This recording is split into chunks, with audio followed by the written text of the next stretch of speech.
But I've kind of resigned to the fact that I'm going to miss my appointment tomorrow. And that makes me sad. And, you know, somebody's probably thinking, well, why don't you do something about it? I did reach out to, I know my landlord's never really, he knows what's going on. He's never made the offer to take me to Columbus for anything. So I didn't want to push that. So I know one other person in town, this older gentleman. His son was a member of my lodge, and I didn't realize this until later. My Masonic lodge back in the day. I don't know if he was a member or he just visited all the time, but great guy, young guy. Great guy. Anyways, this guy that lives here locally in Mock, I first met him because Feeding the Valley referred me to Geneva Baptist Church here when I needed to hit up the food pantry there. And I've hit him up twice. The contact number is this older gentleman's contact number. And I know he's a Vietnam vet. If I had to guess, he's around 80 or so. He's also amazing. Member of that church and member of the Masonic Lodge here locally somewhere. He's invited me to his church, you know, and I've never been, the men's group on Wednesday night. But he has helped me out at the food pantry. Anyways, he's the only other guy I know locally, so I called him as a backup, I think Tuesday night? Yeah. And I said, hey, here's what's going on with my truck. As a backup, if I can't get my truck running, can you take me to my appointment Friday morning? And he said, well, he didn't answer me, which was fine. I mean, I totally get it if he says no. He said, let me know what happens with the truck first, and then we'll figure it out. So now I'm afraid to kind of reach out to him because I didn't do anything with the truck today. So that's my fault. I am excited to know that the truck cranked, you know, even though the filter was on there backwards. I'm just disappointed in myself, you know. It seems like at times when things feel overwhelming, I just freeze.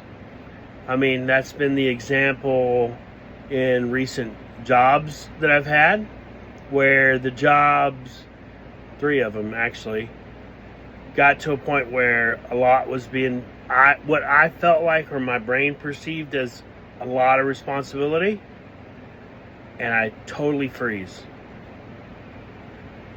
If I can tackle things like little piece by little piece, I seem to, you know, on my time, I know that's fucking weird, I seem to be able to do okay. So I think I'm going to miss my CMP exam tomorrow, which means the VA will cancel that claim for my knee. And it's a long waiting process. So that's kind of why I've been crying all day. I'm just upset with my brain, you know. I got people waiting on me, people depending on me depending on me, and I the less likely I'm able to function. I went and I showered early Wednesday morning. I got up. It felt good. Got up at 6. Got over there, put the 2 loads in the washer, the ones that I need to put in the dryer. Yesterday morning. I'll probably have to wash them again. Two different washing machines. That's the other thing. What if somebody else on the campground needs to use those Those are the only 2 washers. It's the only laundromat. I got fucking people who might need, you know what I'm saying? It's like, I don't know what it is. And the more of it that is, the more important something is, the less likely I am able to do it. That's what it seems like. It's overwhelming. You know, my dad said, well, just step outside. Take Tony for a walk. Well, shit, do you know how much shit I have to do that? I have to put clothes on. It's fucking burning hot in this camper. Yes, I have an air conditioner, but when it's 95 degrees in a fucking camper that's got walls this thin, it don't matter, dude. It's hot. Right now it's nice and cool, which is nice, I guess, because it's raining. Feels good. And I've only got this shirt on right now because Tony got stuck his leash. I don't even go outside to take Tony out. Matter of fact, I'll show you. I keep the leash on the floor. It comes in through the door.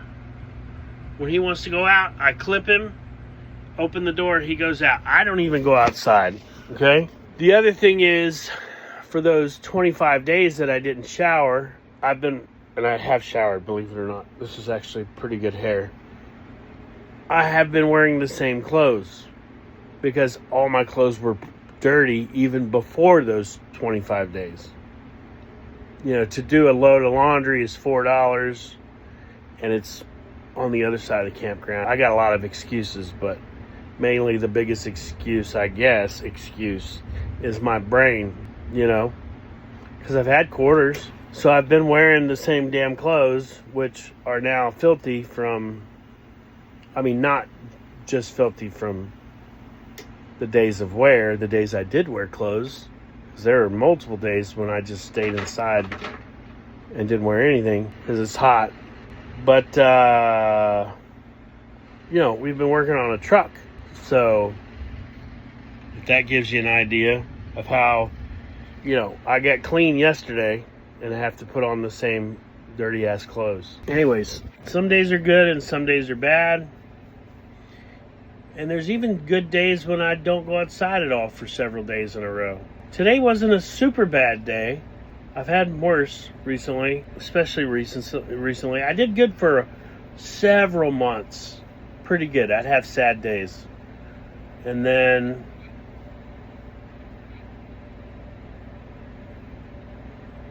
I've had a couple of really, really hard days over the past few months.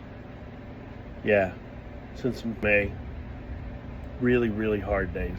I did good with my meds. I got my psychiatrist at the VA clinic now. I did schedule because my therapist that I lost back in late April, because I lost my insurance after I lost my job. So the last time I've been to therapy was late April or maybe early May. Yeah, early May. I got a new therapist appointment, but of course the VA schedules things like way out. So I scheduled it couple months ago for next month. I think it's on the 23rd or the 29th. I have appointments on the 23rd, 29th, so one of those 2 days is my therapy appointment at the VA clinic.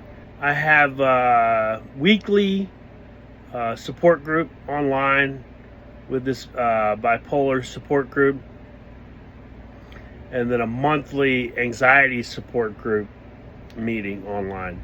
I have only been to one of each. I went to one, missed the next two. And I've missed 2 bipolar support group meetings. Those are weekly. I went to the first one, missed the next 2. I'm trying to do the right thing. I'm trying. You know, I got my VA claims going. I had 3 claims. One got denied, which I thought that one would.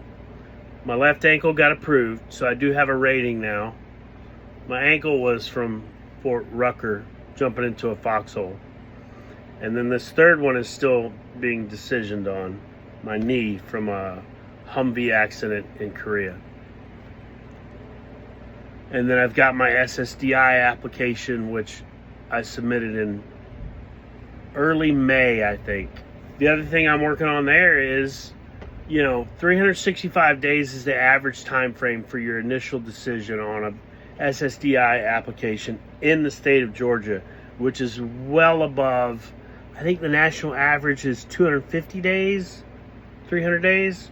So Georgia is taking a lot longer.